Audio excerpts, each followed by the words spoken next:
Good morning, everyone. The seed sown on the path is the one who hears the word of the kingdom without understanding it. And the evil one comes and steals away what was sown in his heart. It's not that someone might not be clever enough or intelligent enough to understand the parables that leaves them open to Satan stealing away what was sown in their heart. But rather, it's a lack of love. They don't understand because they don't love. I think it was yesterday.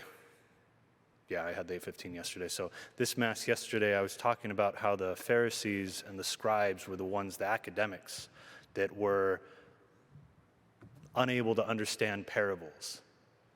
And so Christ was hiding things from them. It wasn't because they didn't have the intellect to understand the parable. They absolutely did. What they didn't have was love. And it's this lack of love that prevents one from actually understanding. And it's then that the evil one comes and steals away what was sown in the heart. It's this lack of love that opens the door to Satan, to evil.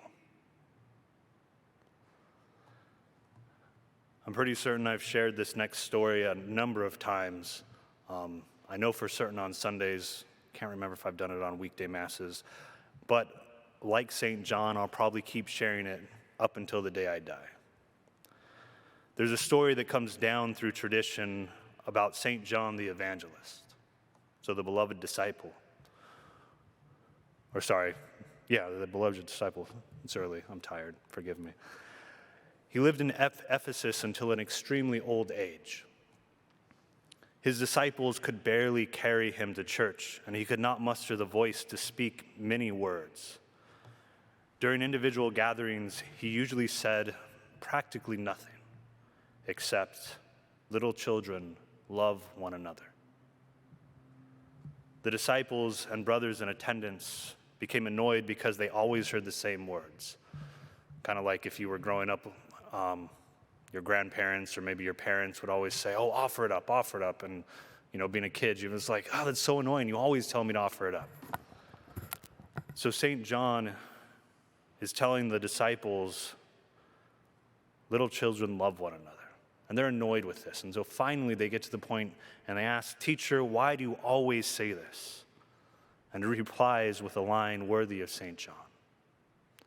He says, "Because it is the Lord's commandment, and if it alone is kept, it is enough."